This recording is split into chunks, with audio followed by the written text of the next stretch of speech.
Hello there. Hi, welcome to Force Connect, the live streaming Star Wars SSW Network show. We have been on the air. This is our third straight night talking about all things Star Wars Celebration. I'm Pete Fletcher. I'm one of your hosts. I'm joined by Nick and Chris, as I am every Friday night. And I'm also joined once again by Becca Benjamin and Mark Sutter, who are from Tarkin Top Shelf, as we continue to talk about Star Wars Celebration. And if you're watching, you may notice another face on the screen with us. Mr. Paul Sun-Hyung Lee is with us. Carson Teva himself. Paul, how are you doing? I'm going to start with you. No offense to my friends on the screen with me. I'm going to start with you. How are you doing?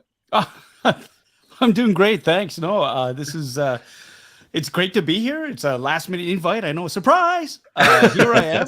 And yeah, I just finished off my own live stream and I saw that my wife said, you've got an invite to jump on another live stream, podcast The Whills. Force Connect 5. Do you want? And I thought, hey, I'm here. I'm set up, and I'm still kind of like I'm cranked from like, yeah, I do my own. So let's go. So I jumped on. So thank you so much for having me. The pleasure is all ours. We have been talking all weekend long about Star Wars Celebration, and it does start to, by the time you get to the third day, some of the, have the big announcements like we did before, but we want to spend some time tonight kind of catching up on what happened over the weekend, as well as, one of the things we've kind of picked up is there's a Star Wars feeling happening. It's a little bit different. We're seeing it from the actors on stage. We're seeing it from the directors and whatnot. So that's kind of where our focus is going to be tonight. But before we get going, let me throw it over to Nick for a minute. Nick, how are you feeling? Yes, sir. How are you feeling? How's Star Wars Celebration treating you at this point? Remotely, live, but not from London. Live, but not from London. Comfy confines of Alabama. Celebration has been great, and I know we're going to talk about it, and we've hit on it a little bit before we came on air. But like, even when you're not there, to get those vibes, to get the joy, the happiness, the positivity. I've had the live stream on as much as I can, the live stage. If I was doing a toast tonight, it would be to those three live stage hosts, Kristen and Anthony and Christina. Just, they ask the best questions. They get those folks that come from the panels, and they have so much fun. And it really helps give us that experience here at home. So I'm thoroughly loving it. I've loved the announcements, the big stuff we got Friday, but just still being able to tune in from home and feel like, of course I'm missing it. I miss what we got to do in California last year, but I'm not completely missing out because we have all of that. So I'm loving it. I can't complain, right? Becca, how are you feeling? I know we've been talking a lot about kind of the emotion that we've been getting from watching it. It's so weird to have that emotional overload even remotely, because we're all talking to each other as well. We're sending texts back and forth all day. But how are you doing? Day 3 now. I'm exhausted and I'm not even there. Like I said, I have feelings on top of feelings. Yeah, I mean, there's been a lot of weepiness, and it's all good. I mean, everyone is just so grateful. I think they're reflecting almost while they're up there. Yeah. In adding to what Nick was saying, Christina today gave such a wonderful welcome to Hayden today. I got choked up. He was choked up over it. It was just tremendous to see this. And again, that chemistry of having Ewan and Hayden in the same room and them just literally saying, we love each other and I love you, man. And the whole hugging thing and just like, it's wonderful to see, it's also, like I said, it brings you to tears. Yeah. But the fact that they truly love what they do and love who they work with doesn't make it feel like work, Sure. And I just think that's awesome. Absolutely. Speaking of, I love you, man. Chris Ryans, how are you doing at this point in the conversations that we've been having and what we've been watching? Well, first of all, I feel terrible. The FOMO fever, I think that's what I've got right now. That I've been under the weather since last night. But I see that the peanut butter whiskey could be that may have helped for sure. But like what Becca was saying, the feeling from some of the actors and of course Dave Filoni, this isn't like for those hardened ones out there, this doesn't soften your heart a bit for these actors and these creators on what they're doing. I don't know what could bring you out of that funk. This is it was an amazing weekend. I really wish I was there Yeah, to revel in that Star Wars love and joy. for sure. Absolutely. Mark, I'm going to throw it to you for a second. How are you managing this? I know you and I both were saying before we got on, we didn't catch as much of today as we would have liked, but Yeah. how's it going? I did get to watch the Obi-Wan Kenobi panel today, and that was incredible. But as we've been talking about the people involved in the creation of the show, or the actors that for a long time kind of have been getting abuse for just creating Star Wars, online, it's a horrible place. The comments that people get, whether it's racism or sexism or just people that are mad because it's not their Star Wars. It's really nice to see the people behind it, the people that are actually doing it, that love doing the work with all the people they're working with, then getting on stage and getting the love from the crowd. Like, you can tell how deeply affecting it was for Hayden Christensen to come to Celebration for the first time last year. And just watching that panel today, the love there, just for each other and for the work, it really comes through. And it makes me just love and appreciate the people that are creating this stuff for us to enjoy even more. Yeah, absolutely. Well, we're going to get into what we got today, what we got over the last couple of days. We're going to spend some time getting Paul's perspective on all things Star Wars Celebration. But before we do, Nick, do you want to hit a little bit of housekeeping real quick, and then we'll take our first break? Absolutely. As we do, anytime we're on, usually on Friday nights, we want to point everybody towards all of our social media stuff, the SSW Network. That's where you can find Around the Galaxy, Podcast of the Whills, Force Connect on Friday nights. We're the same in all of the different locations, the SSW Network, Patreon, Facebook, social media, everywhere. Check us out, find us there. And you can figure out how to get involved with our Patreon if you want to. We have merch. We have lots of ridiculous t-shirts, lots of funny t-shirts. We tend to live in that, hey, I have a dumb idea, let's put it on a t-shirt. And then we do. So if you need, those are the best. Yeah, that's right. If you need the bad backs, the old smoothies, the shill shirt, Generation X-Wing, I Love Jizz with everybody's favorite Cantina performer on it. We have all the shirts, and even the one for Celebration London that has the God Save the Queen reminiscent, logo that Pete came up with. Lots of fun stuff there. So check all of that out at the SSW Network, pretty much everywhere. And Paul, you get to go to the shop and pick a shirt. Tell us which one you want. We'll send it to you when we're done. Absolutely. Any shirt you want. Shirt of your choice. Honestly, Nick, what sent me was your, easy Alabama accent saying all those things. Hey, you know what? That's how we sneak them by the, the censors. We just, it's like molasses or a good aged whiskey. It just slips right on by. I think everyone forgets there's a lady present, but anyway. Nobody forgets. Over here in the corner. But it's a thing. It's right. music. It's music. It's everybody's favorite kind of music in Star Wars. Yes. Well, that's good. Well, do you want to raise a quick toast, and then we'll take a break, and then I want to come back and start with Paul's perspective on Celebration. I am going to raise my glass certainly to Star Wars Celebration. I am going to raise a glass to our special guest, Mr. Paul Sun-Hyung Lee, for being here tonight. And as I said a minute ago, I want to raise a glass to everybody who is putting on Star Wars Celebration. Certainly the hosts on stage, the panel hosts. We've got lots of friends out there doing really good work. Yeah. Amy, Ash, Holly Fry was hosting panels today. Lots of friends out doing that good work. And the production folks. There are so many people behind the scenes. I saw when they ended the live stream today, they showed the camera shot of inside the control room where they were, crossfading cameras and, making all that stuff work. It takes an army, and they do such a good job. And because they do that good job, we all get to enjoy it, even if we don't get to go. So cheers to everybody that makes Star Wars Celebration happen for all of us, and happy Star Wars. Happy Star Wars. It doesn't look as cool with a sippy cup. No, it's all right. We'll I think it looks cool because I'm a sippy cup guy. All right, well, everybody, thank you so much. We're going to take our first real quick break, and when we come back, we're going to be talking to Paul about Star Wars Celebration.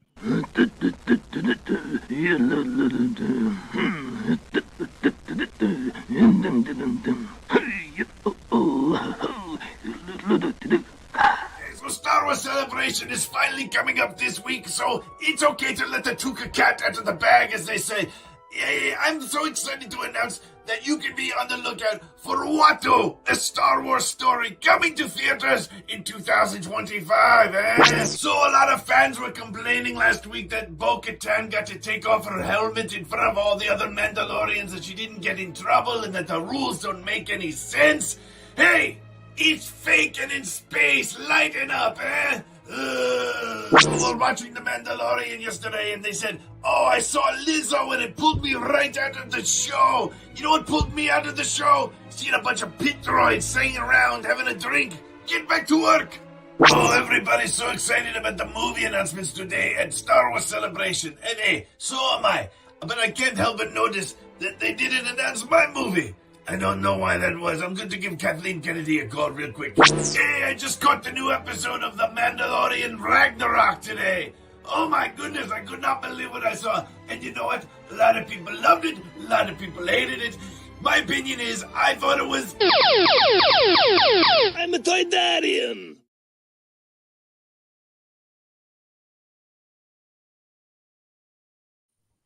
Sorry we put you through that, Paul. We do a daily Watto every single day. Some sort of commenting from the little blue man. But welcome back. We're excited to be here talking Star Wars Celebration with good friends and special guests. Paul, I want to just kind of kick off with you and just sort of get your thoughts, because when you were on with Nick a little bit ago, you spent a lot of time talking about the fact that you've always been a fan first, and just your pure sort of love for Star Wars comes through in everything that you get to do there. How much of Star Wars Celebration did you watch remotely? How much of this did you dig into? And what are your thoughts on some of the things that we heard over the last couple of days? Wow. Yeah. So many emotions going through. I watched, I set, my alarm early, so I could watch the live streams and going on. I mean, I was initially kind of heartbroken because initially they said they weren't going to do that this year. Right. They weren't going to be live streaming anything. And I was just like horrified, because I thought, well, how are we going to know what's going on? Like when it happens. And I'm really glad that they reversed their position on that. So it was great to get up early and to be, in my pajamas, watching it being streamed live, and kind of going, okay, well, I'm not there, but this is just as cool because I'm in my comfy pants. Like really, being a part of the show and feeling, to be honest, like the FOMO, like it's like, I wish I was there. I wish I could be part of that panel. I wish I could sort of be there because I've never been to a celebration. Right? Oh, really? So, I've never been to a Star Wars Celebration, and I was really, really hoping to be able to come to this one. And now it's like, oh, okay, well, then not having one next year. It's like, until 2025. Yeah. So, that's cool because, champagne problems, because I actually get to be on the show. So it's like, oh, well, boo-hoo for you, right? But it's amazing, because as much as people think I know about what's going on behind the scenes, there were announcements that I had no idea. It's like, wow, okay. Like Dave Filoni getting to direct a feature film set during that period of time in the Mandoverse, the beginning of the New Republic type thing. That's incredible. And like Dave we text each other, and it's mostly about hockey and the playoffs around the corner. But it's like he kept it to him, like, and that's the thing. I never talked to him about Star Wars. When it's just that, it's like I don't want to be that guy, right? So it's just like, whenever he texts me and we talk about hockey, I just keep it to hockey. We geek out about different things. But yeah, I had no idea that he was going to be directing a feature film, and that's delightful for me. So I'm like, oh, that's amazing.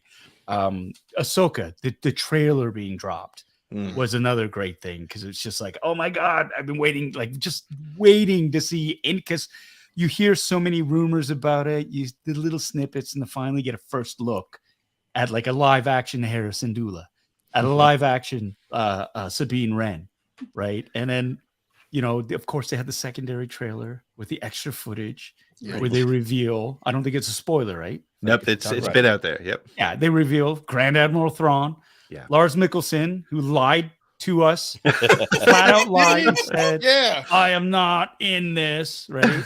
Same thing with Sasha Banks, who flat out lied to us and said, I am not in The Mandalorian season 3. Right. Liar, liar, pants on fire.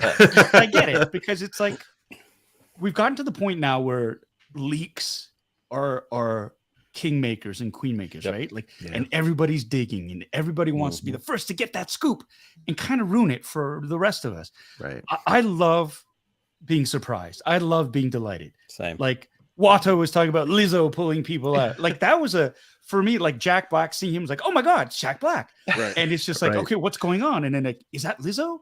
And having that debate with my wife for about 30 seconds, like, is it not? Are we racist? What's going on? Because it was just like we couldn't tell who it was. And then we totally lost track of what was going on because we were trying to figure out who that was. Much like when Zeb appeared in that episode that I was in. I know nothing that went on for the next 5 minutes people really were listening to, because they're all going, was that Zeb? Yeah. Or was that just another Lasat? What was it? And this whole back and forth.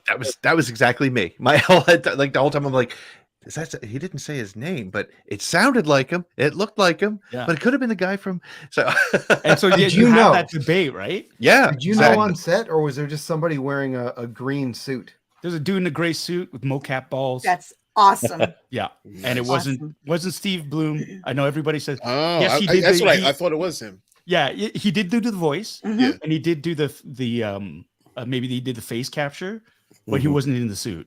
The day of, it was this huge guy, really nice, big guy, super young though too, and so it was. Did Dave Filoni tell you it was Plo Koon?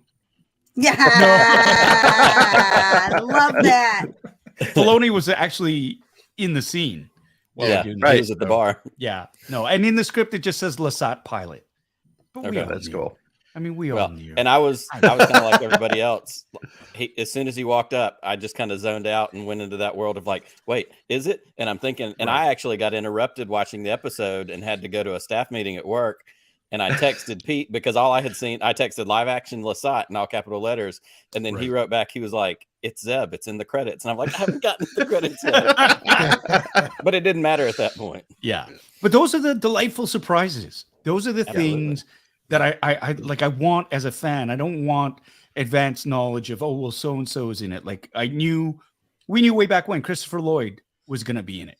Yeah. Right. Because they had, I don't think they released it, but like we get to the point now where they're very good at detective work and they can figure out who it is. And they got to drop that. And sometimes it's like, okay, I kind of didn't want to know that, I mean, not that it ruined anything for me, but it would have been nicer to have that surprise discovery, right? Like, can you imagine if Grogu had been leaked beforehand? Right? Like that would have been absolutely awful. That was sorcery how they kept that secret. Right? And that was like the greatest reveal, I think, ever. Oh, and they paid for it though, because a lot of times, how many toy leaks have happened? Oh, yeah. Where you go, oh, is this what happens? Because they leaked the toys, and that's the thing. And so, I mean, the flip side of that was they didn't get any Grogu merch. We didn't get any Grogu merch for the longest time, at least a year. Yeah. Right? And people were like, how can this happen? Well, I need him, like a toy version of him, right? Yeah. So there is that, but I mean, I just really, really love. It was delightful hearing all these announcements and seeing this new footage, as limited as it was. And there were people there who were shooting illicit videos of, and I'm cheap. I went and I saw, as much as I say, I don't want it ruined. I went and I saw the leaked footage of like Sabine with the green lightsaber. Yeah. And Lars Mikkelsen. I didn't know about that. Oh, yeah, I did that too. I have no willpower.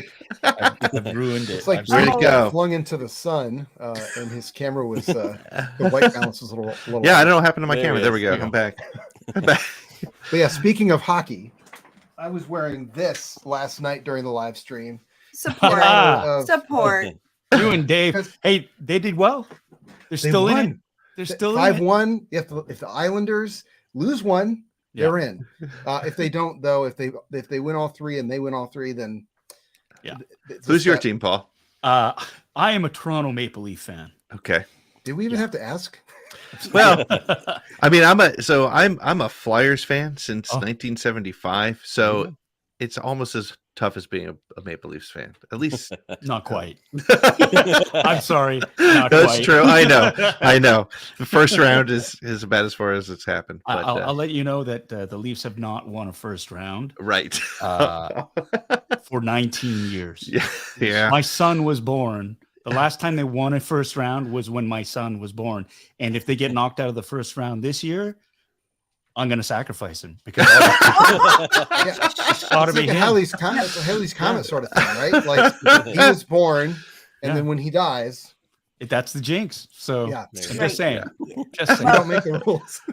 It's not any better where I'm from. I'm in Buffalo. So of course I'm a Sabres. I have Right. to, not that I pay too much attention to sports, but my son gives me an earful because he's now 21. It just, and of course my husband, whatever, I get it. But yeah, we haven't won anything. Even like with the Buffalo Bills, I think the last time we made it to a Super Bowl, I think I was in high school. Yeah. So that's saying a lot because I'm almost 50. So that is saying a lot. So, but I do, if it's okay, I do want to touch on what Paul was getting at with, the no spoiling. The actor and the voice actor and motion capture actor who plays Cal Kestis actually pleaded today on the live stage for those that when they get the game to not spoil the ending. Like he pleaded, like, please, whatever you do, we worked very hard. The ending's great. It's awesome. Don't spoil it, please. Like he was begging for that. And I think that's awesome to get that rally going, those creators and the cast members saying stuff like that. Like, don't spoil it. Please don't. We worked hard so everyone can have their moment, and I think it's wonderful. And also, Paul, I just want to say much respect for that friendship that you have with Dave and, not being that guy, because I totally can relate and I won't go into it, but I can really relate to what you're saying, just to be that friend and talk about everything else other than what's going on in the, galaxy far, far away. Yeah. So much respect. Thank you. And I'm sorry I ruined the green lightsaber thing. It's okay. I'm Sorry. sure I would have caught wind of it eventually. I'm in still a day or I'm so. still desperately avoiding. I'm surprised that they showed episode 7 of The Mandalorian to the crowd there, and it's really cool that people have been cool about it. And I haven't heard anything, which is great. So I'm trying to keep It's it out that there. way. Is it okay? It's out there. Okay. I I thought mean, of everybody course it got is. an NDA on the way out. Of course. It was on the back of the poster they gave everybody. Yeah. Right. You want the Snipers poster? watching. Sign here. That's right. Sign here. I made the poster. There's a tiny little Carson Teva Yes. right at the bottom. That fleck of orange is me. That's awesome. Yeah, I mean, I have 100 questions to ask you about Carson Teva, but wait,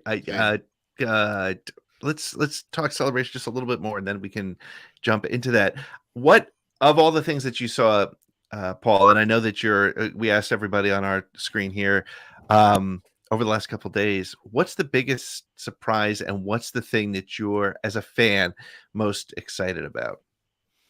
Oh, that's a great question. The biggest surprise, I think, for me was how early Ahsoka was dropping, because I honestly thought, with the length of time it takes to do VFX, and I know they wrapped shooting a while ago, but like my estimation was earliest it was going to be October of this year, like earliest, and I fully expected that to get bumped, because I thought there would be a number of different projects that were going to be released first or whatever, to just sort of space it out a little bit.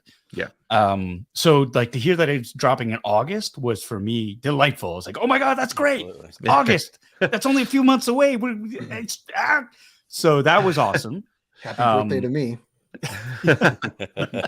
I got really excited about seeing the advanced footage for like the Acolyte.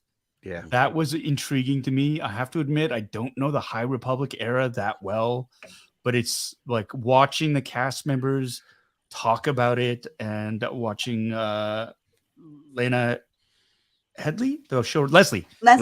Leslie Headley. Love her. Headland. uh, just talk about her perspective on it and her love of Star Wars, like really like that for me, like got me all pumped up because you're seeing that as the height of the Jedi in their prime and their downfall, and see that journey of how they were here and got to here during the prequel trilogies, how they became so just full of themselves that they could be tricked by the Sith. Yeah. I love that. And I think that's a tragic sort of story that I kind of would like to see again. Andor season 2, just hearing little tidbits about that is great.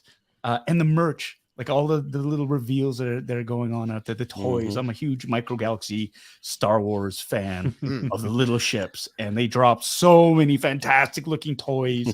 I was just like, beside myself for that. And I mean, the first 2 days I was hardcore. Today being Easter, I had to do a lot of family things, and so I missed out on a lot of the announcements or what was going on. I know there was you were all talking about Hayden Christensen being feted, and I think that's fantastic. I think a lot of like Ahmed Best, there was a lot of misdirected anger and hatred and vitriol pointed towards the actors for doing their jobs. I think that's absolutely shameful that people cannot distinguish between a character and an actor. I think it's absolutely preposterous. We are not children. We should be smarter than that. We should be more emotionally empathetic about that. I've learned that as I've gotten older too. Like I used to do this all the time with like sports athletes. You're a bum. This guy sucks. Blah blah blah. It's like, yeah, that's a human being, right? And when there's somebody human in there, and so shame on you for really taking it's a game, and you're going to take it to that level of fanaticism. It's really an awful thing to do if you think about it, right? And so I've become a little bit way more sensitive to it. And I think if anything, that makes me a better human being, because you know what? I can root against you. I can chirp a guy, but I'm not going to get personal with them, right? Sure. Like if you're on the other team, but there's a respectful way to go about it. With performers, with shows, there's some things when they tried something. I didn't particularly like it. Didn't work for me. But I'm not going to dump on them and go, well, that was the worst performance ever. What are you, a moron? I'm not going to do any of that. Right. Because nobody sets out to put on a bad performance, to tell a bad story. Exactly. Nobody does. And the thing is, too, what we need to realize as audiences, there are sometimes if things don't happen the way we want to happen, it's not a bad thing. Right. What I'm loving about The Mandalorian this season is all these predictions that people were making about what's going, they've all been wrong. And I love that because it's just like, you can't win for trying sometimes, because if you give the people what they want to go, that was so predictable. Exactly. I saw that. Versus like, what? Why would they do that? They should have done this. It's like, well, And where's the fun in getting something you predicted and knew what was going to happen? Right. Right. Yeah. Exactly. Well, I've always taken the opinion, if you want something to be a certain way, make it yourself. There you go. Right. 100%. Last night on the live stream, I told the story about how I used to be a prequel hater. But then thanks to the Clone Wars, believe it or not, I turned my opinion around and I'm a fan. I'm all in on everything now. Here's my High Republic section over here, by the way. But what I have done is, so I wrote a book. I put it out on Amazon for people to pick up called Vulcan's Blade. But the second book I wrote, which is not ready for public consumption yet, the germ of that idea was an idea I had for what the prequels should have been back in the day. It's so completely different than what George Lucas did.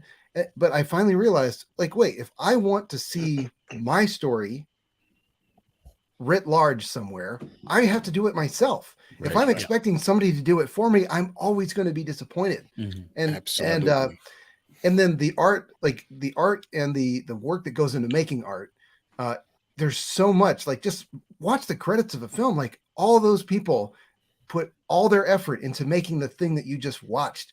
And even if it wasn't something that you enjoyed, that's somebody's favorite thing. But that's also somebody's livelihood. Yep. And I can't, Like, even if I don't like a movie, I won't say anything about it. That's the worst you'll hear from me. If I see a movie and you hear nothing about it, that means I didn't like it. That means it wasn't my jam. But that doesn't mean it's bad. Or if I sing the praises of something, that doesn't mean it's great. That just means that I like it. But somebody else, it's all opinions. And I think the problem is we get it in our mind that like our opinions are facts. And when we're talking about music, TV, books, like all of that, like art is so subjective and it's so personal to the people making it that the only thing that you're going to do by getting somebody's attention to tell them that you hate something is hurting them in some way. Yeah. So absolutely be nice. Yeah. So simple, right? Be nice. Be Not nice. that hard. Yeah. So simple. Well, I want to circle back to something because I mentioned this at the top of the show, or maybe before we came on air. I was checking out some of Paul's stream before he jumped on with us so graciously. And if you haven't checked out whenever Paul goes live, he does the most amazing unboxing. Sometimes he gets into sports. That's a whole other thing. I've chimed in and talk. I can't talk hockey, but I can talk baseball. But he gets some great reveals and products sent to him, the opportunity to unbox some of this really cool stuff. And I know that you've got some things that you got to unbox that were Celebration exclusives. And we've got a screen share here. So I kind of want to turn the floor over to you and let you tell us a little bit about some of these toys and some of these things. I know Chris is going to sit up a little straighter in his chair. And we want to give you the chance to share any of that stuff that you want to share with us as well. Oh, wow. Thank you. Yeah, one of the there you go. Oh man! Oh yes, that was the big reveal. My friends over at Gentle Giant and Diamond Select, they were kind enough to let me be the first to announce to the world that finally Carson Teva has some licensed collectibles that are being released very soon. This is a 1/6 scale bust that they're going to be releasing in the near future. My fingers are crossed that it will be a San Diego Comic-Con exclusive. So check it out. You can check out the websites, follow them on Facebook, Instagram, Twitter. They have a YouTube channel. This is Gentle Giant Limited Ltd.com. Check it out. They sent me a number of busts. They sent me the Dave Filoni Trapper Wolf mini bust to unbox. This was a Star Wars Celebration London. So this was an exclusive there. Oh my God, it's so There's little Dave So dope. Trapper I with love his that custom helmet. Right, he's got his A280 blaster right there, looking suave, which is great. They have as well an original trilogy. They sent me a big dark lighter. Oh, I like that. Oh, wow. That's That awesome. one. That's awesome. I wonder if Alex has that. Focus. So there's that, and he's game got is an too strong. interchangeable head, so you can pop his head off, and you got a sculpt. I know, Oh right? wow, that reminds me of the Princess Leia shampoo bottle. Oh my God. So there's a sculpt of Garrick Hagon's head that you can put on there, and he's holding the helmet. Like the arms are interchangeable as well, so you can have multiple poses for this one. And they also sent me this. This is a London exclusive as well. This is Jackson from the expanded universe right here with Love the Garrick it. Cable. These 2 DL44 blasters. This is a beautiful. This is a 1/7 scale. And I will admit I would have bought this on my own, but having it, it's like I'm so glad they sent this to me because it's pretty dope. And I ended up having to do some deep dives on who Jackson was because I'd seen it. You know he's canon now, right? Yeah. Oh He's yeah. canon again. yeah. I hope Kevin Scott got one of those. I really do too. Yeah, no, that's awesome. And I have to say, out of all those, Carson has the most serious face compared to everybody else. So serious. Yeah. Oh my gosh. So I'm very happy about that. I mean, for the longest time, I've been harassing Hasbro and going, "Hey, Hasbro, where's my Black Series figure, Hasbro? Right? Where's my Vintage Collection series? You got 15 Axwos, 25 million Boba Fett's. I don't know All the how many like Constables security UVOs. droids you have. I have more screen time than them. Where's my Black Series, Hasbro?" And I think they're like, "Then you're never gonna get one." So how does it feel, Paul? How does it feel to own a bust of yourself?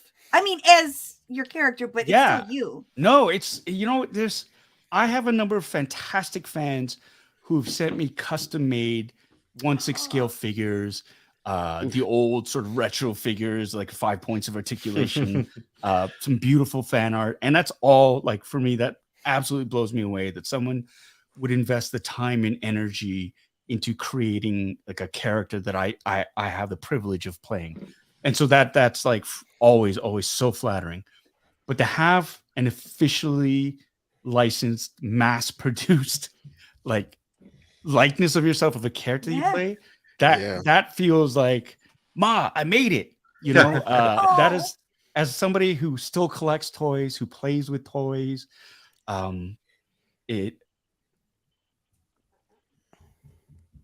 it's I can't really articulate how special that feels and how amazing it is, and how humbling, and how it's like the older I get, the more of the dreams that I had when I was a kid I get to experience, and I just feel such gratitude, you know, because growing up, just never knew I could even, like, that was even a possibility. So it's wonderful. It's delightful. It's emotional. It's all those things.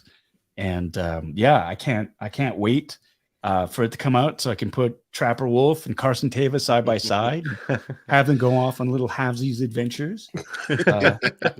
Or build a bar for them just to hang out at. Like exactly. A Delphi base. And then watching space hockey together. Exactly. Right? I love it. Well, and referencing your hat that says represent, I mean, seeing characters like little Asian kids, seeing characters that look like them or their parents or you know, whatever, like representation does matter. And like, you know, I'm a white dude, so it's hilarious that I'm saying that. I follow a lot of people online that like this is really near and dear to their heart. And you know, I'm like, the emotion that you just showed, that's what we've been experiencing with Celebration all weekend. These creators getting to have these moments with their fans. And so I feel really privileged to have been here to talk to you about this, honestly. Thanks. But yeah, if they do come out with the Black Series, like, I usually don't get the characters with the faces. All mine have helmets or they're droids. I would make an exception for yours. Oh, thank you. Oh yeah. I need the Funko Pop. I need the. Listen, if they come out, you guys know I'm ordering like 3 cases of each. So, yeah. Love it. That's fantastic. Me too. Exactly. Polly's handing them out for Christmas presents for years to come. That's fantastic. Well, we're going to take a real quick break. And Paul, if you can stick around, we'll want to talk a little bit of Mando. I know that there's probably limitations on what you can talk about, but we do want to talk a little bit about that and talk a little bit more about what we got at Celebration. So, Sure. All right, we're going to take a real quick break, and we'll be right back talking Star Wars Celebration with Paul Sun-Hyung Lee.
And we are back. Thank you so much for hanging out with us. We've been talking about toys, collectibles, and what it means to be a Star Wars fan. And in the case of our friend over here, Mr.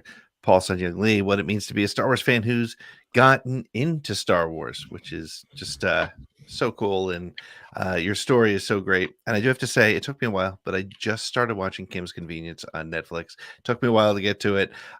Holy crap, it's hilarious.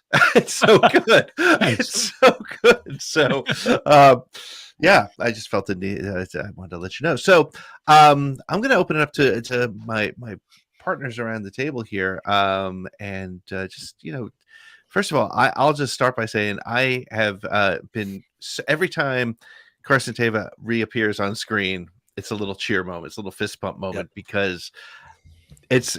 I think what's interesting to me about the character, and maybe I'll start with this question, and then I'll be quiet and let my friends talk, but. Do you approach? I feel like he is representing a lot of the audience in many cases, sort of like bringing us into the Mando's world. Do you look at it that way? It's a really interesting perspective. I guess he is kind of a gateway for audience members. He's that sort of, I guess, Sherpa, as it were, to sort of guide the audiences through the mores of what's going on in the Outer Rim. I've always sort of looked at him very pragmatically because as described to me by Jon Favreau, he's kind of like that beat cop in New York who's been around.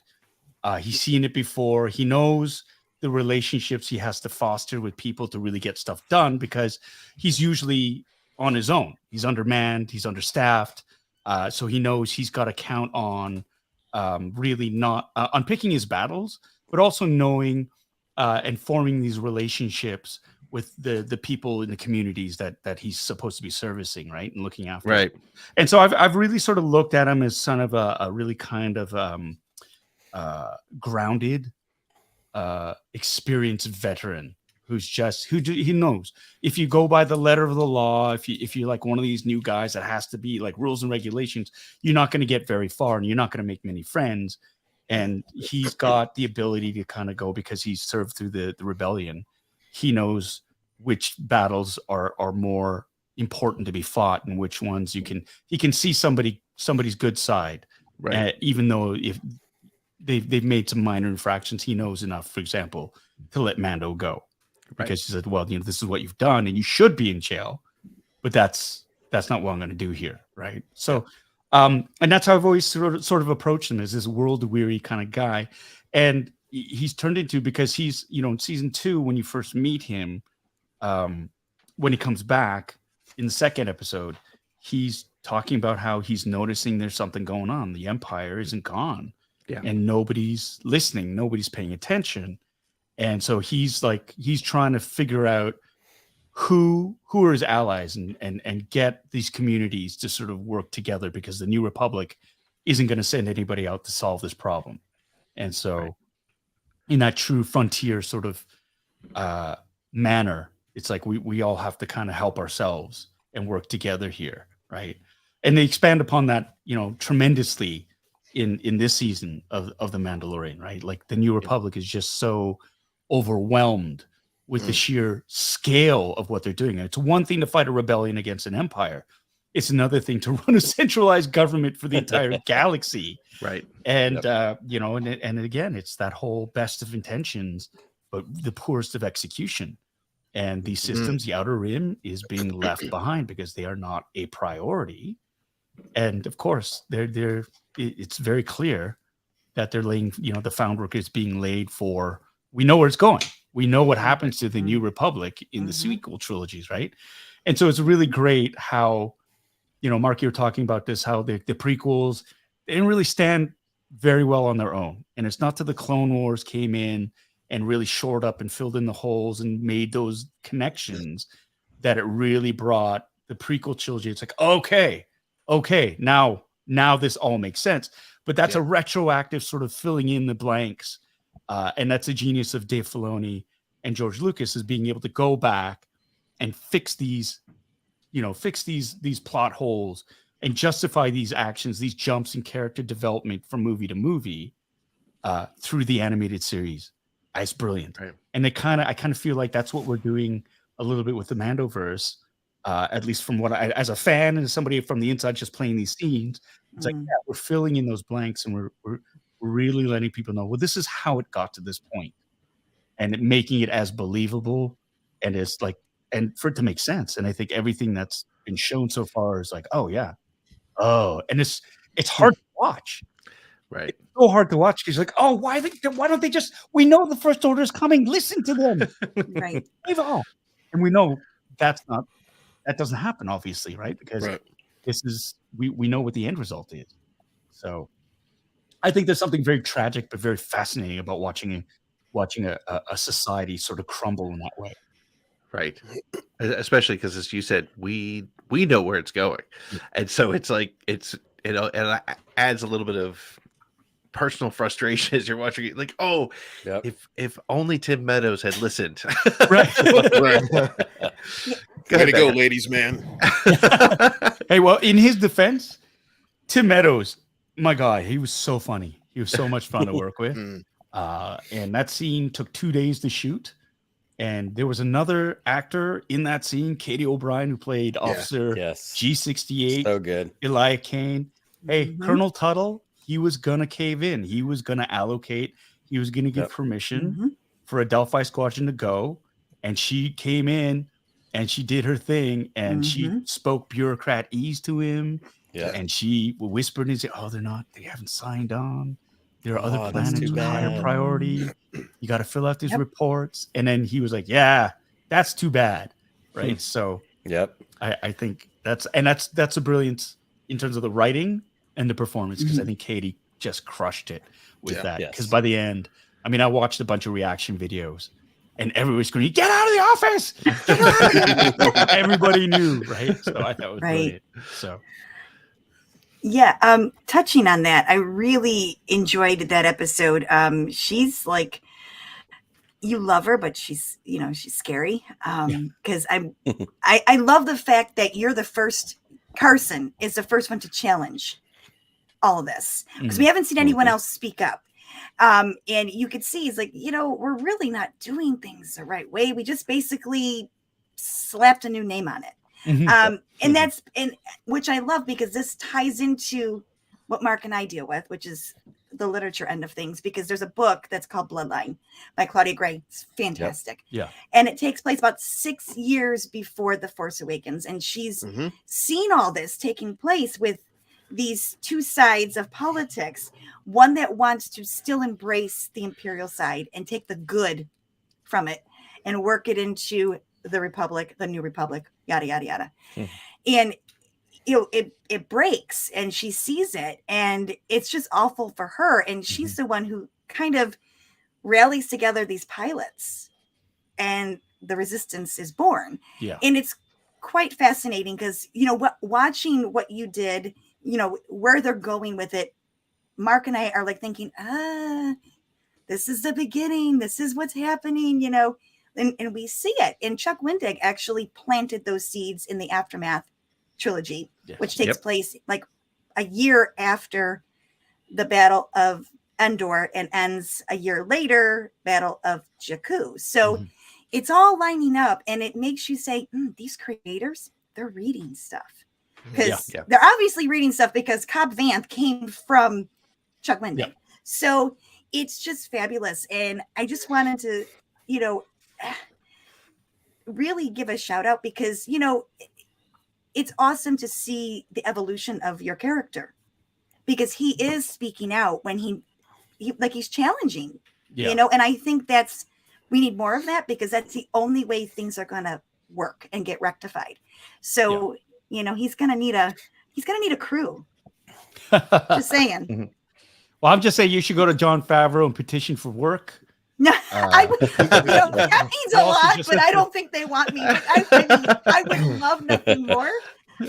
But yeah, thanks. If you want to speak on my behalf, by all means. Yeah, we've got pitches for days. I do bake really good cookies. I come from a long line of Polish bakers, so let me know. Works for Ted Lasso.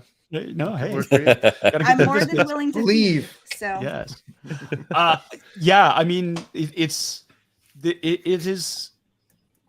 speaks to the writing room, and it's interesting how sometimes I think this season of Mandalorian has been the worst sort of like critically acclaimed season, where a lot of people are complaining about the direction the series is going, and like how the Mandalorian isn't the star of his own show anymore, and how he's being Book of Boba Fetted and blah blah blah and all this stuff.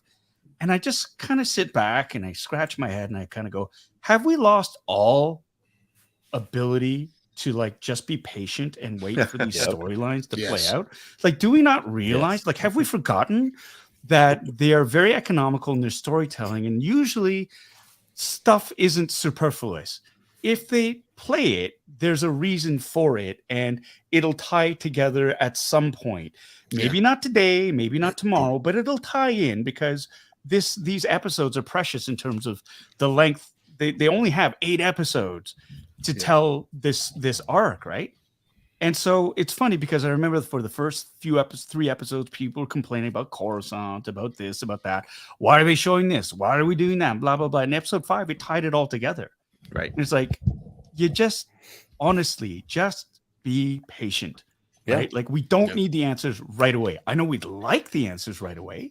Yep. But again, how satisfying is that? And so it's like that ability to just sort of go along for the ride, enjoy what you got, and and I'm not saying just shut up and don't be critical. Like, you can have these thoughts, you can sort of dissect it and kind of question and have spirited discussions about it, which is great. Sure. But I think really the time, because this is a serialized sort of show, wait for it to be done, because that's when the arc is complete, and then you can have this whatever debate you want as to what's going on or this or that.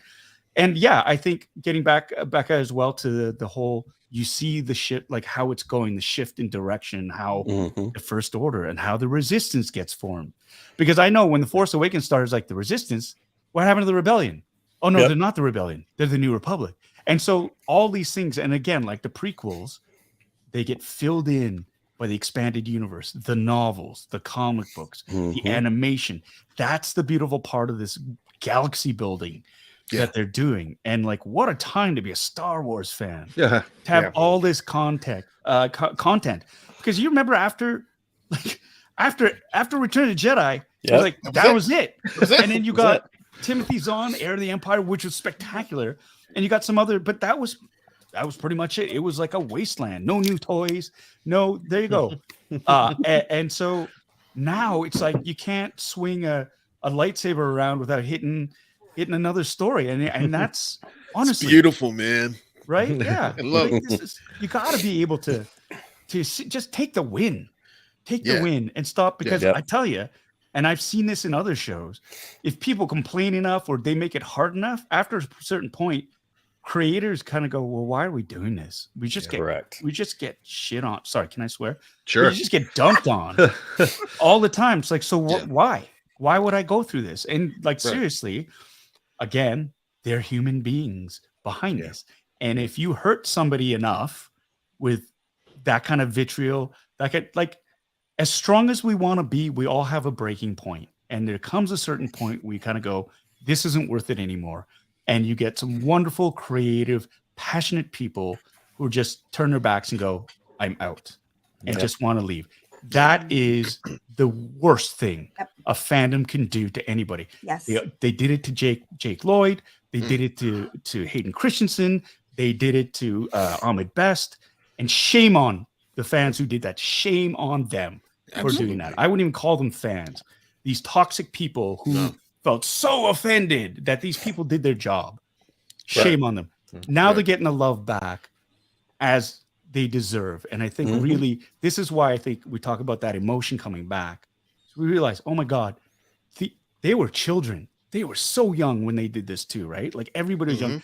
They're just trying to tell a story, a Star Wars story. Yeah. And then they get vilified, death threats. What the hell is this? That's crazy, right? Yeah. Moses Ingram getting death threats. Yeah.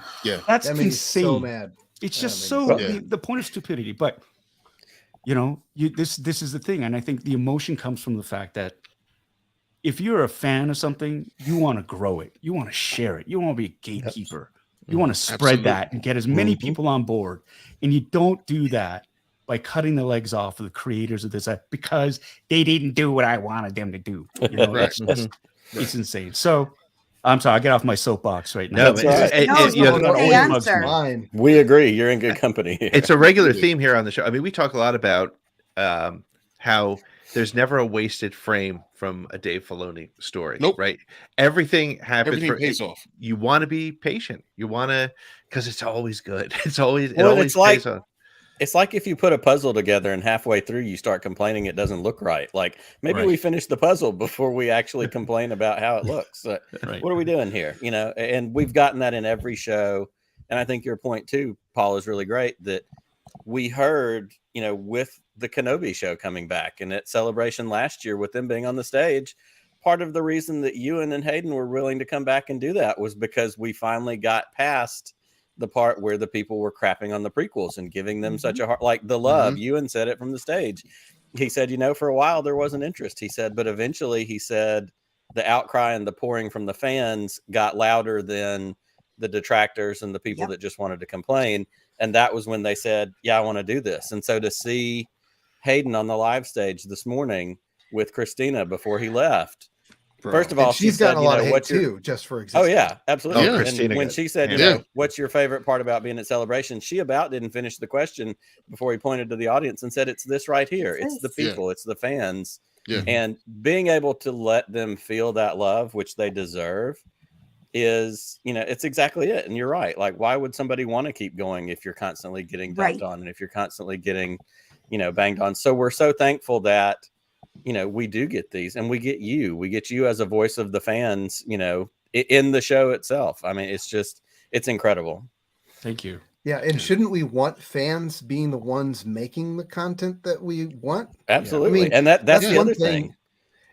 Dave Filoni is such a fan of Star Wars that he's got the knowledge like George Lucas, but George Lucas doesn't have the reverence for the material. George Lucas just would change whatever he felt like.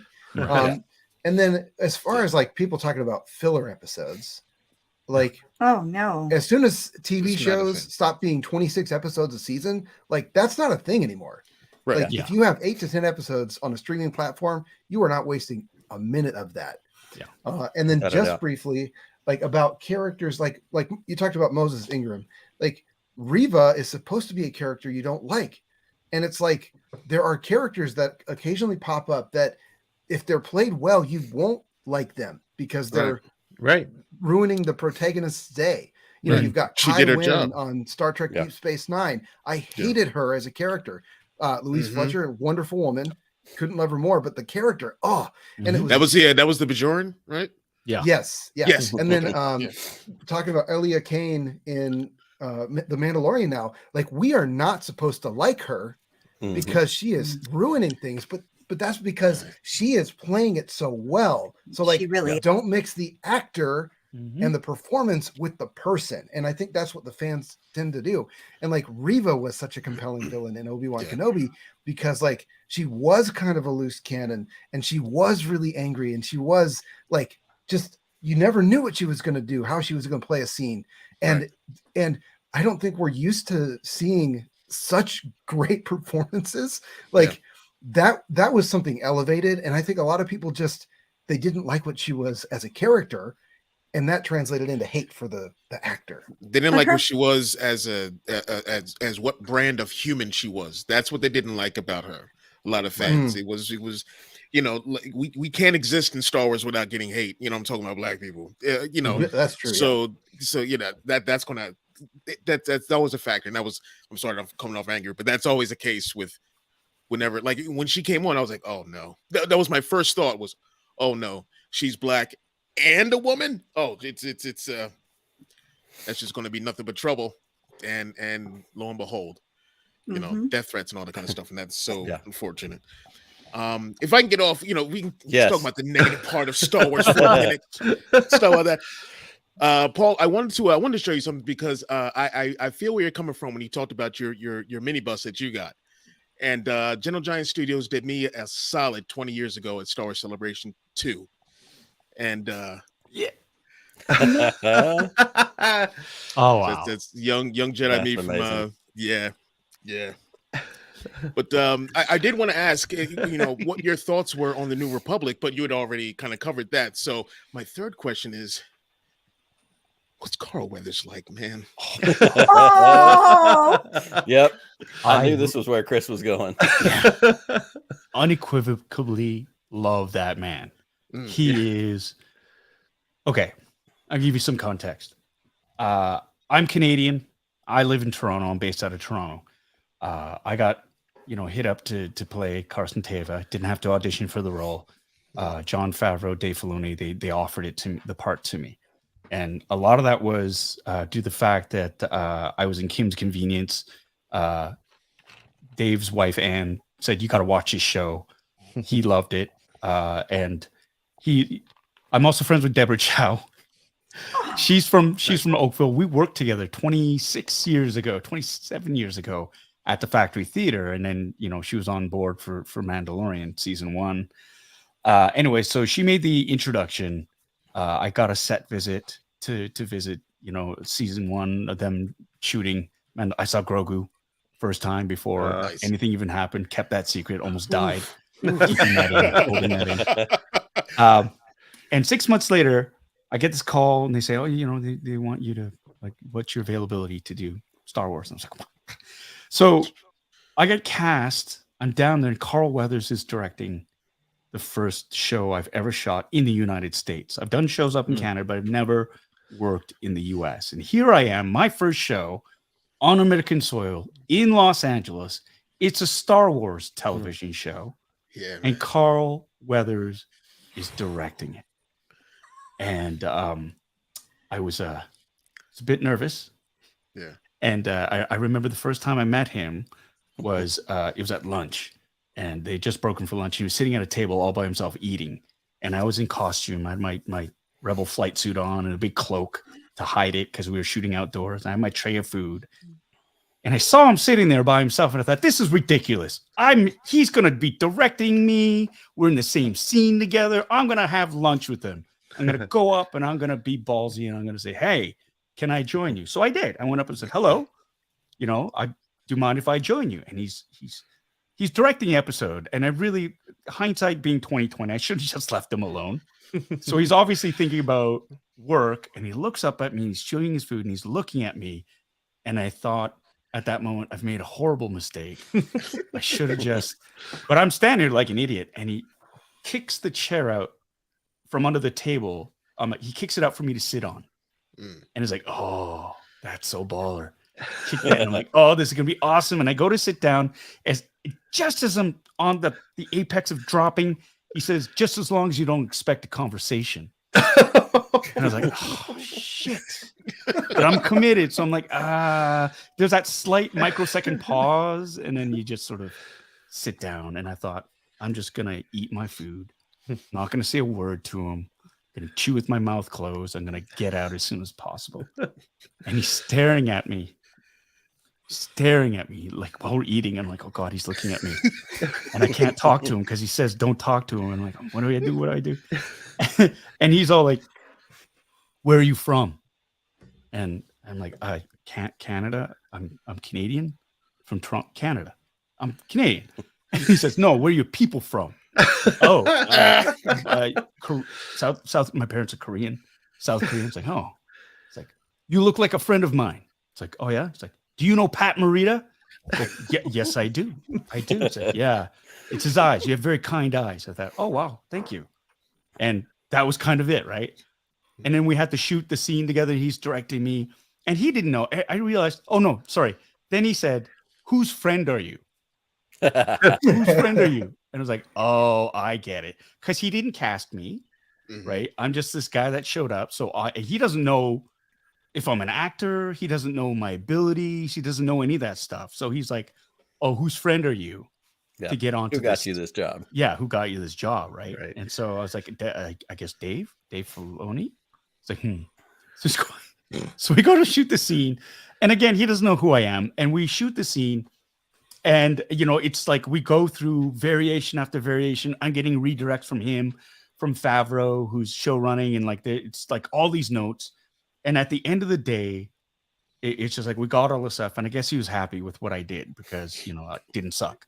He's like, and so he really relaxed, which is really cool. So at the end of the day, he was like, we started just chatting. And then he said, so like, what other work have you done? I said, well, right now I'm working on a show called Kim's Convenience. It's like, oh yeah, I've never heard of it. It's like, yeah, no, of course not. It's on Netflix. So great. So, shoot that. The series, the season comes out. Everybody loses their mind because this Canadian kid is on the show. I get called back for season 3, which is amazing. And Carl comes around. He's not directing the episode that I'm in. He comes around, Paul, Paul, he comes running up, says, I watched Kim's Convenience. You were great in it. I said, well, thank you so much. How come we're not working together? I said, well, I don't know, Carl. Let's for season 4. We'll work together. He said, I like how you think. I like that. Yeah. So we posed for pictures. Amazing. He was just so open and welcome. And then for season 3, the premiere, he's there and says, do you have a phone? I said, yeah. Give me your number. So I give him my number. He said, I'm calling you. You have my number. Let's get together before you go back to Canada and have a drink. And so we did. Right. Amazing. And it was just like, and I'm looking at it going, I have Carl Weathers' phone number. It's like, Unreal. he said for me to call him, but I don't know if I can physically. Like, I don't, it's like, do I wait 2 days? What do I do? This is Hollywood royalty. This is an icon. This is a guy whose career spans, decades in the industry. And he wants to have a drink with me. Anyways, we went, had a drink, and my God, what a wonder. Just so we talked about his career, how he started off. We talked about the episode the first 2 episodes we saw at the screening. We talked about his directing and what he wanted to do. I mean, he's such a talented director too. And he knows how to do the job because he's lived through he's worked so much. It's just, he soaked all that in, and he knows what he believes, like what works and what doesn't work in his mind. And it's just like, I'm so proud. Like, he is, again, 100% class, right? Super intense working with, but man, it's just like so rewarding to win his approval. And I can't speak. I can't say nice enough things about Carl Weathers. And it's that whole, meet your heroes. They say never meet your heroes. I met one of mine, and he was fantastic. So I loved him. Man. Yeah. Man. Like, if I listen, all right, if he said, yeah, you got a phone, I'd be like, here, yeah, take it. What do you mean? Take it, take whatever you want. Yeah, right. Oh, now.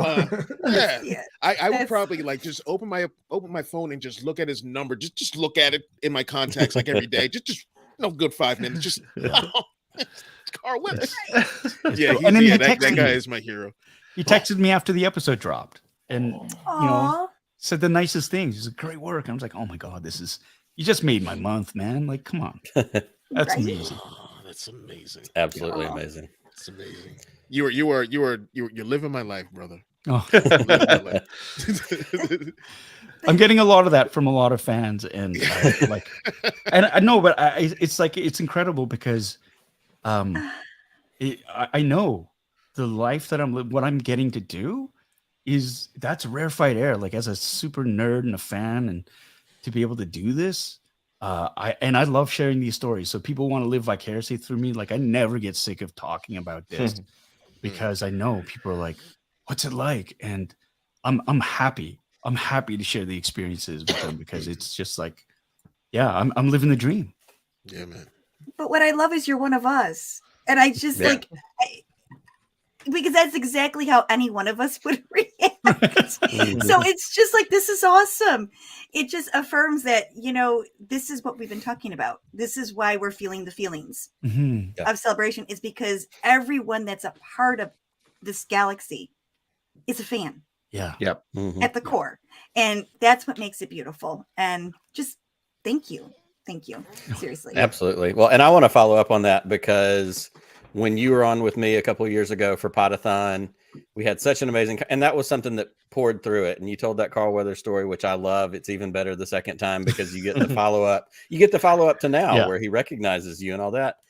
But you also told the story about trying on the helmet, and it was Biggs's helmet. And, the production person was like, how did you know that? And we use it in an intro for our podcast still. How do you know that? And you say, because I'm a nerd. Like, this is what I do. So my follow-up question to that is, getting to be involved in more Mandalorian, have you had any other opportunities to apply your nerddom to a costume person? Because I do notice, and I know, with your costume, I noticed the Rancor patch that was on your jacket when you go to Coruscant. Right. Have you had the opportunity to, maybe be involved in some of those decisions with character development for Carson? Yeah, it was really cool. Shauna Tripsick, who is the costume designer Mhm. on the for almost everything Star Wars. She is. I mean, you talk about a nerd's nerd. She's the queen of nerddom. She loves the fans, and she does the deep cuts, and she really cares. And then she does. She's so uh, like committed and passionate about making sure that everything is just right. And she does her research like there's no tomorrow. So I was lucky enough that new look with the leather jacket, which I did not get a chance to keep. Just everybody keeps asking me, Yeah. did you get to keep the jacket? No. Everybody else like Filoni, Deborah, Rick, they all got to keep their jackets because they're directors and executive producers. And as Dave said, that's how they were bribed into doing it. Like, you get to keep the jackets, right? But she reached out and she said, hey, we want each of the pilots has their own jacket and they have their own patches. So we're letting them design their own patch. So there's a couple of patches. Do you want to design them? And I thought, oh my God, yeah, that'd be totally cool, because I was in LA waiting to shoot, and there was a huge rainstorm. And so in LA, that washed away the set basically. And so there were an extra couple of days. And I thought, yeah, that's something to do. So I went about designing a couple of patches. And the one with the Rancor actually started off as a bulldog head, because in high school, I went to Sorensen Churchill High School in Calgary, Alberta, and the mascot was a bulldog. And so I played on the football team, and so we were the SWC Bulldogs, right? And then I moved here to East York, which is a borough of Toronto. And East York, their mascot is a bulldog. And I've been here now for like 20 years. My youngest played for the East York Baseball Association. And so his team was the Bulldogs. So the Bulldog had a very sort of prominent role in my life. And I thought that'd be really cool too, like Bulldog Squadron or something.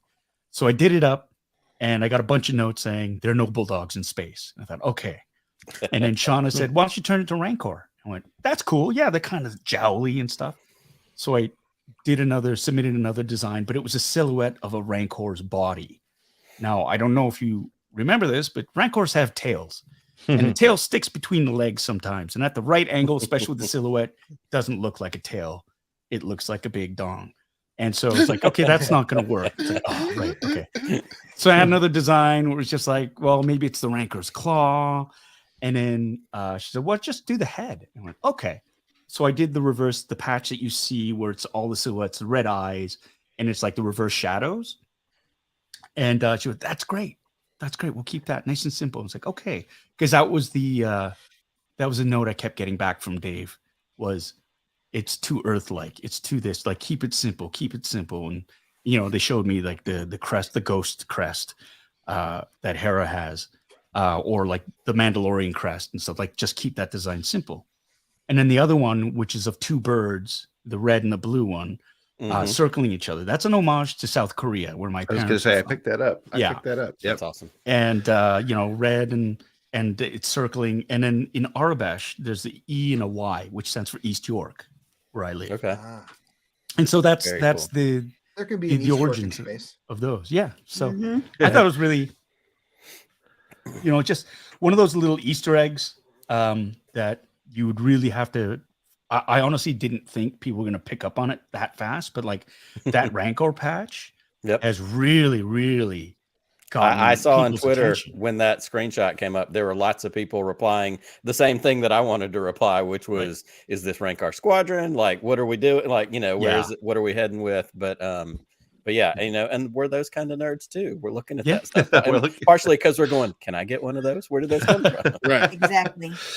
Well, Paul, before we let you go, I want to say, and Nick and I talk about this all the time. We have conversations with our fathers. Nick and I, both our fathers are, they're the senior generation, but they're still Star Wars fans. They introduced us to Star Wars, and every week, I talk to my dad. Nick talks to his dad.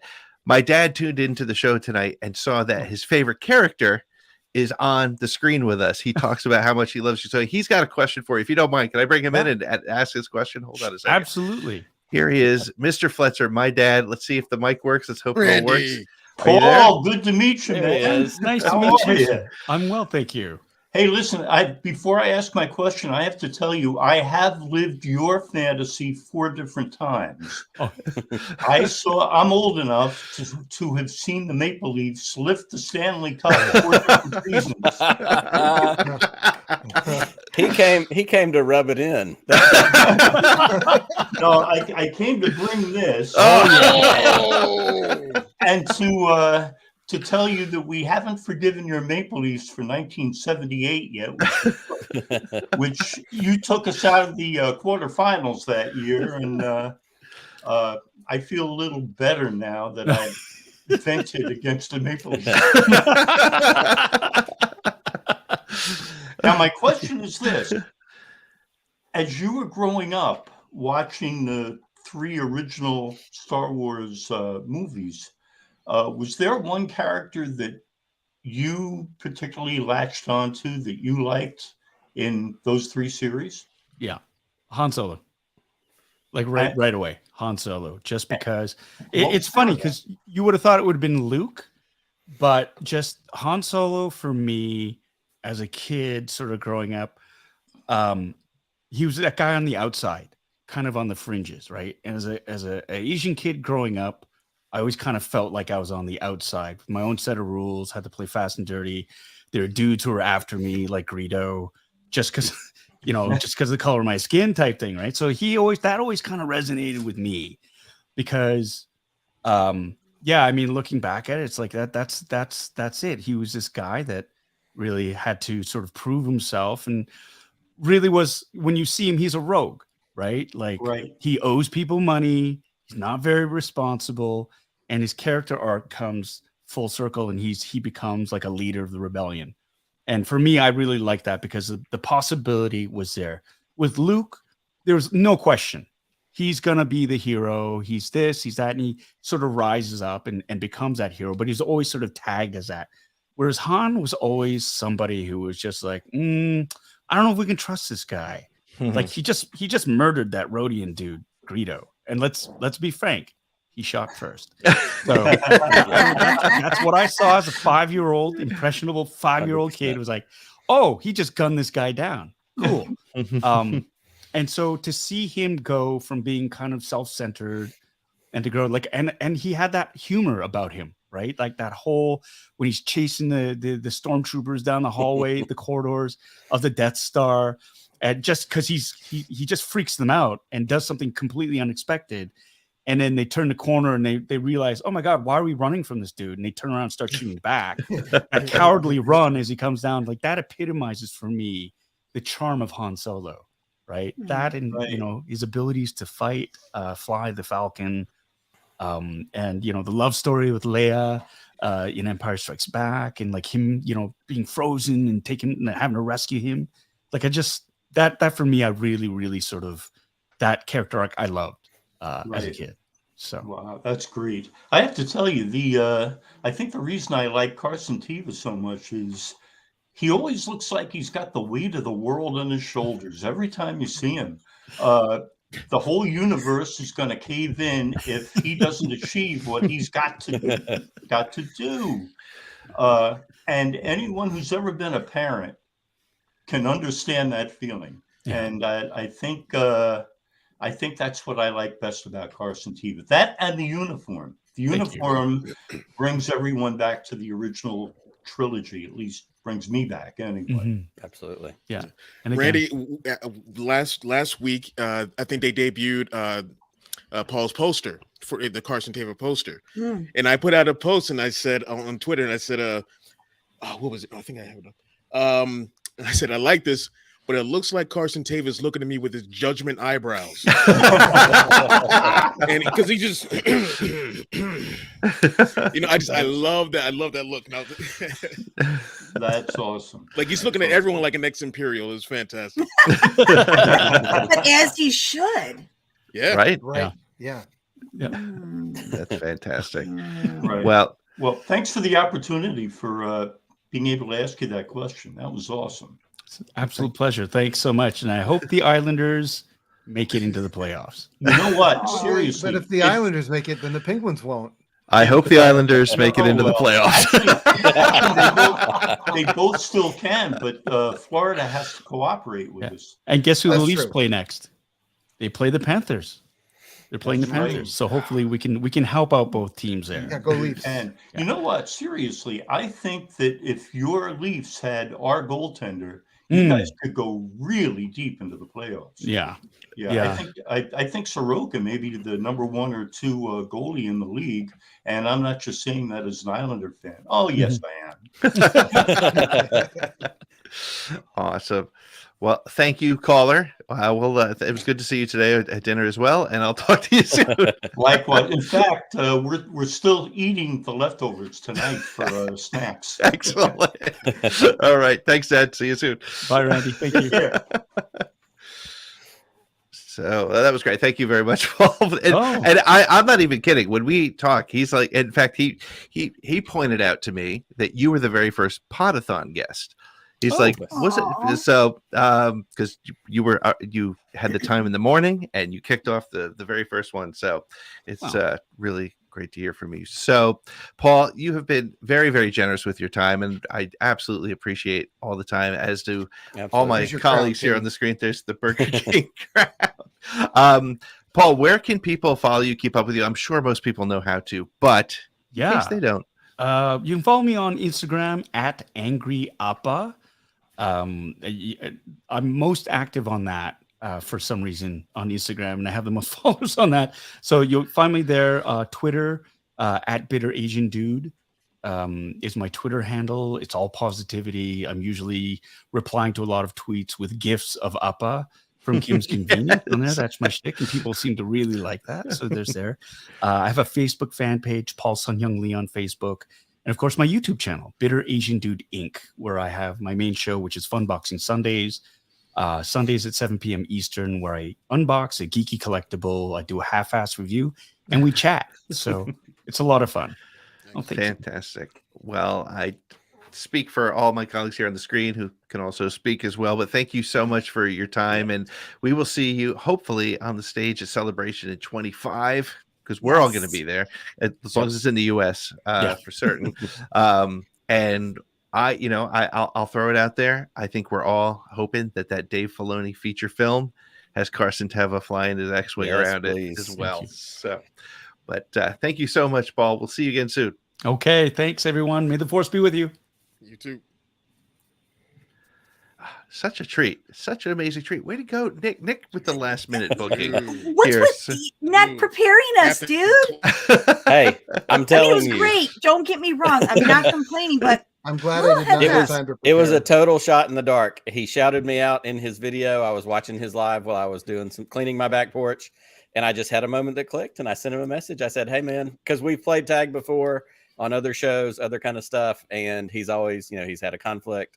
And so I was so thankful to, just shoot off a message and say, hey, we're doing this. We'd love to have you. And he popped up when we were hanging out, and it was, what we got. Because that's who Paul is. He's always been so great to respond to my messages, to respond to, the tweets, the things that all the fans tag him in. He is a fan who recognizes the opportunity that he has.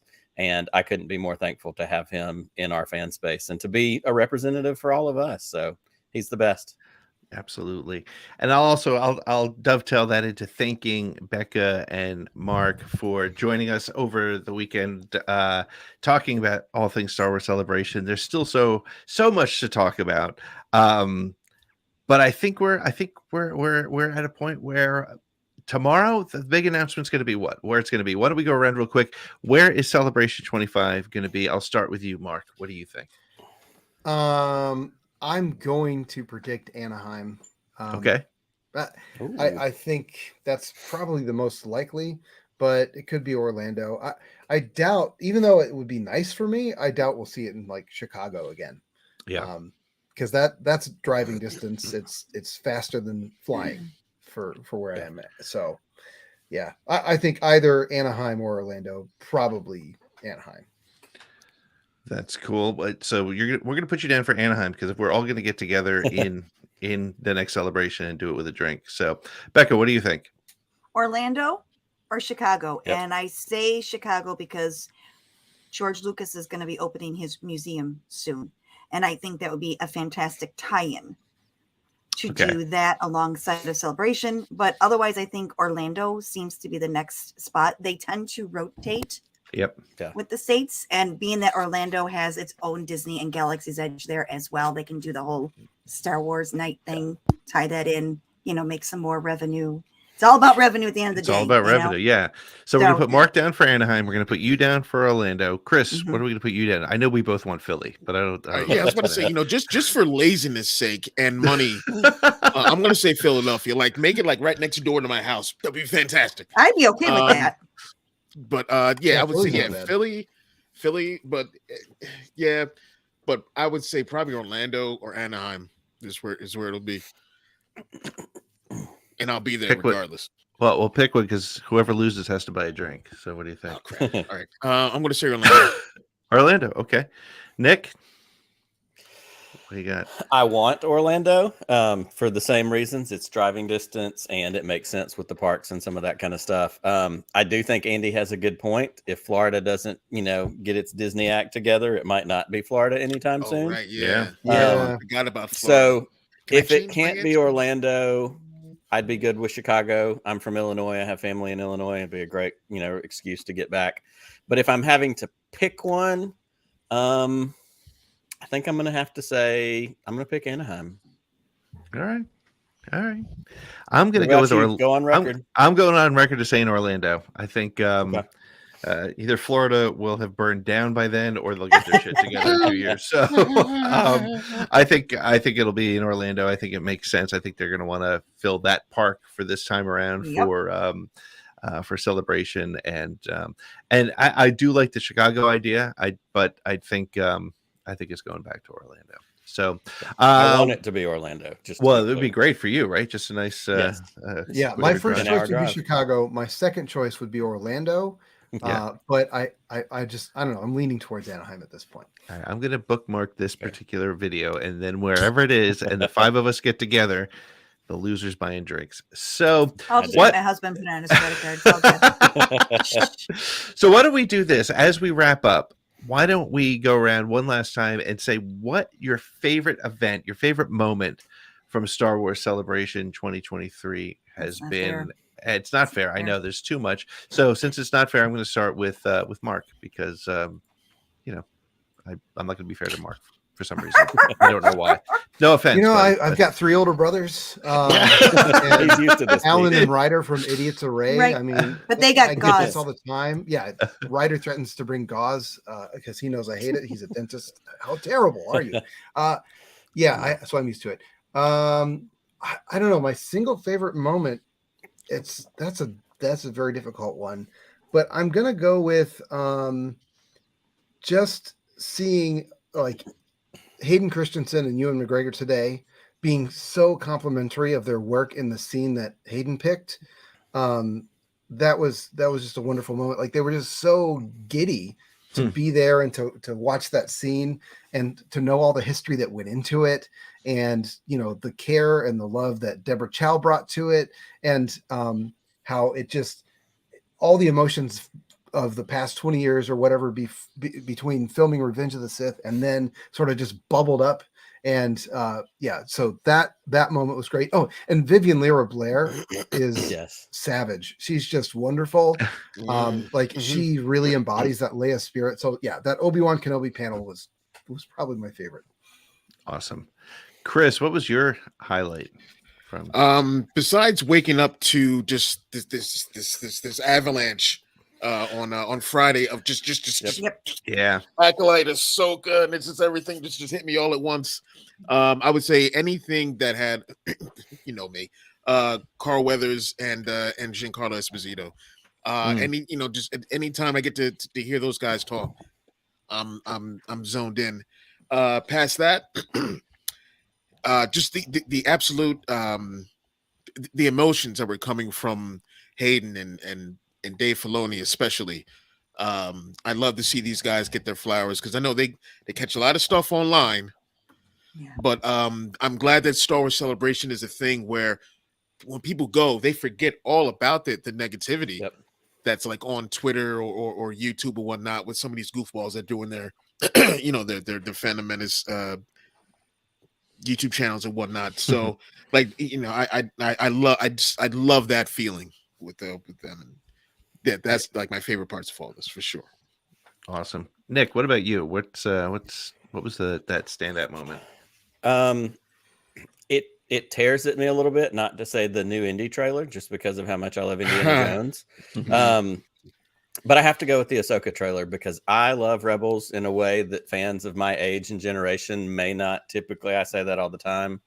As somebody who grew up with the original trilogy, was born in the 70s, like it's Rebels and it's cartoons and animation, but like it's my favorite Star Wars. Like I love Star Wars Rebels so much. And so as we've gotten these threads along the way, heading in the direction of, the Ahsoka series, that trailer, and I said it the other day, I think I said it Friday, it was pound for pound. It's one of the most action-packed Star Wars trailers I feel like we've gotten in a while. Yep. To get Hera, Sabine, Huyang, Ahsoka again, like Thrawn, like all these things. And again, an Heir to the Empire kid too. They said the thing. I was the Leonardo DiCaprio picture pointing at the screen when she said as Heir to the Empire.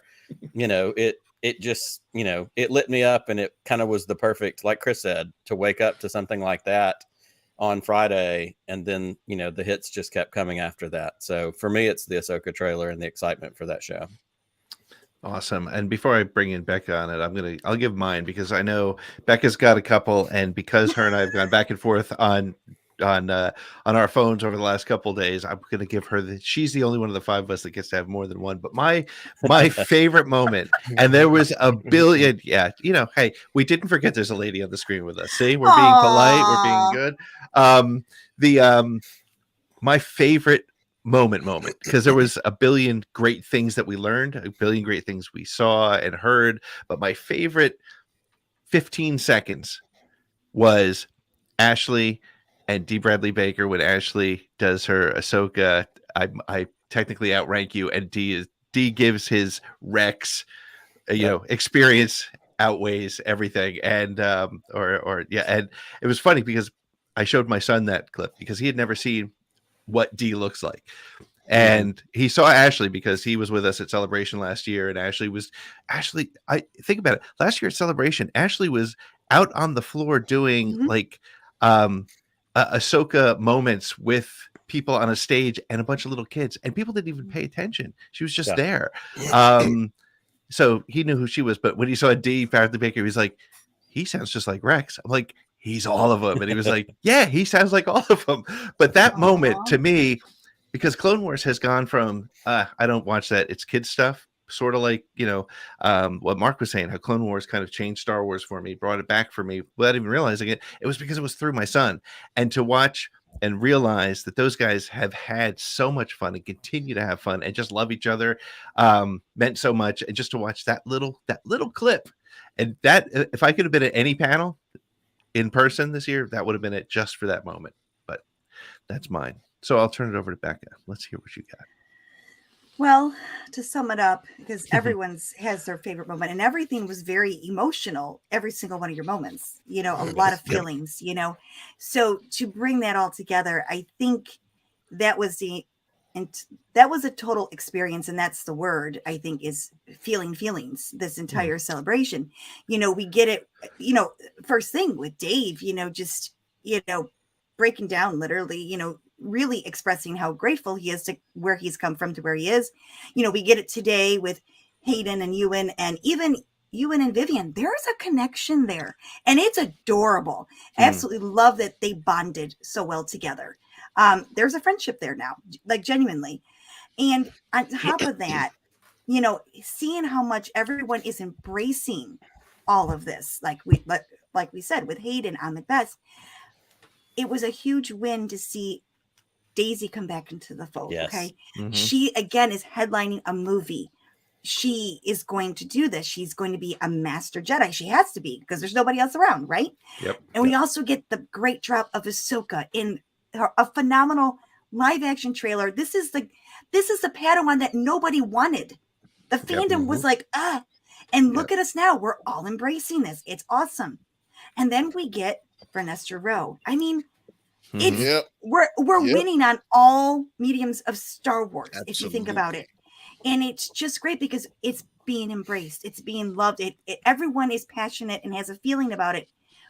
Wherever you side on that fandom, whether it's with the books, and with the animation coming into live action, it's all crossovers. Yeah. Everything is crossing over. Like, that is fantastic. Yes. We are living the best Star Wars fandom life right now.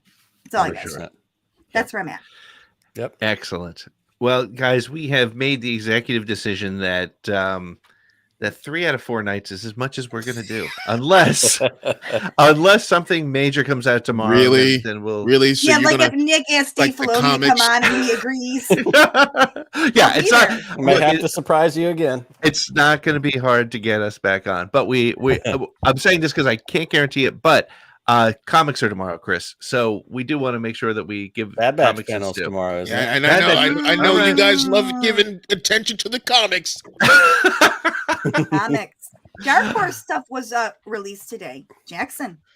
Oh, that's right. Dark The Horse Jack. was today. Yep. Yes. I'm trying to get So my hands on that book. we may or may not be back tomorrow, but I just want to say once again, first of all, I said it earlier on when we started, a month ago, it feels like, but it was only just a couple days ago. Becca reached out to me, and Becca's just been so great to work with. She's going to be a big part of Podathon planning again this year. And she reached out to me and was like, hey, I know both of us are not going to be there. What can we do? And she germinated this idea of doing this. And honestly, I have to say, I'm really glad we did this, and I'm glad I did it with you guys because it was like being at Celebration. It captured these moments. It captured that pure love of people who've been fans from a different generation, and have been, just as we were saying before, something happened this week with what it means to be a Star Wars fan, and doing it with you guys has been fantastic. So I am so thankful to have done this with you, Becca. Thank you so much. And Mark, Thank you. good to spend time with you. I've spoken to you, but I haven't had the opportunity to spend hours with you. Real privilege to be with all of you. Absolutely. This Thank has y'all. been fantastic. But before we go, Becca or Mark, I'll let you guys toss it up. Tell us a little bit about Tarkin Top Shelf, where we can find you, what people can expect if they want more info, where to go. Oh, I guess it's me. We are everywhere. So wherever you catch your pods, just Tarkin Top Shelf, it'll show up everywhere. We are everywhere. We are on social media everywhere as well at Tarkin's Top Shelf. Definitely interact with us on Instagram, Twitter, Facebook. We're there. If you want Mark, because everyone loves Mark now, especially because you guys are getting to really know him here. Awesome. Make sure you tag him so he sees it and he can respond. So please do that. Again, we just dropped an episode today, our 250th. Woo! That's insane. Anyway, we reviewed Cataclysm, and it was just, we had so much to say, and we had to really get it in an hour. And so we're kind of all over the place, but we just got to listen to it because we're so hyped about it. So it awesome stuff. So check that out. If you want to send us a message that's too long to be done on Twitter or Facebook or Instagram, email us at ttspodfeedback@gmail.com and we'll get back to you. That's awesome. And I'm not saying this because you're here or because you become a good friend, but the reality is Tarkin's Top Shelf is, whether you read every single book or you have just a handful of books that you love, but you love the Star Wars universe, you got to check these out. It's so good. It's a refreshing listen, and the positivity that you heard from Mark and Becca is it's there throughout their episodes, which is fantastic. Chris, and what we do just briefly is we give our basic no spoilers review. So if you're curious about the book, we recommend it. What are the things you can expect? And then we say, all right, we're going to get into it, deep dive, and we just go. So, for some people, it might be they just want to taste. But if they don't want to read the book, sometimes they might get a bigger picture from what we said. And we know that there are people that don't have time to read the books either. So we always keep it positive. That's for sure. And Mark, that's a great point. There's been a couple episodes, Dark Top Shelf, where I hear the opening review and I'm like, okay, I'm going to stop listening because I got to go read this book. And then there's other ones where I'm like, okay, I'm probably not going to get to this one, so let me have it. So it's great. Chris, what's happening on Bro Axiom this week? Oh, well, they just ran a Shooting the Poodoo episode. We've got a new Star Bros episode that's out or is going to be coming out sometime this week, and that's good old Star Wars easy listening, as I call it.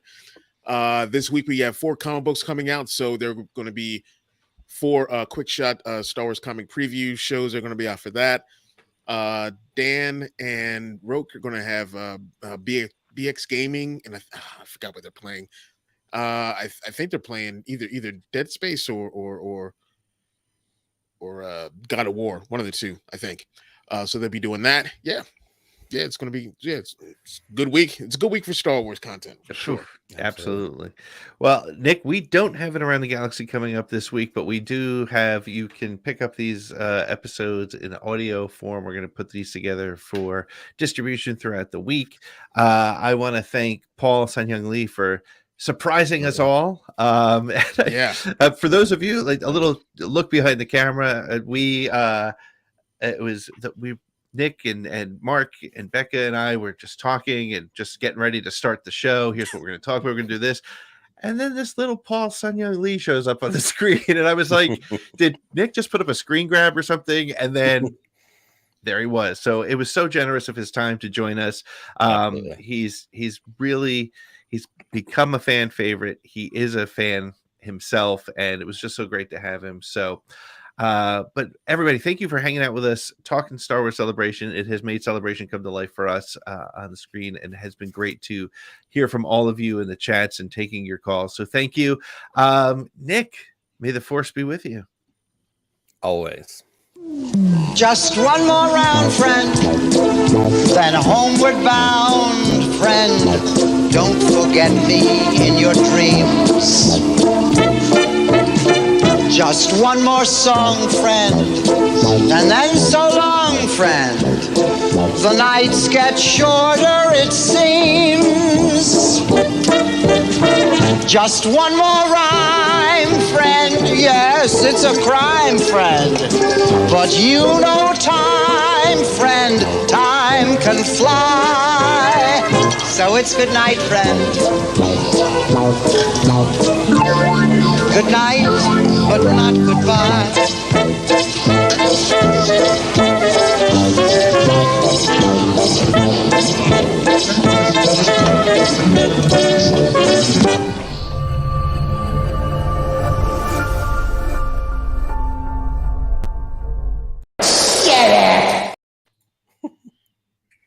Their legacy and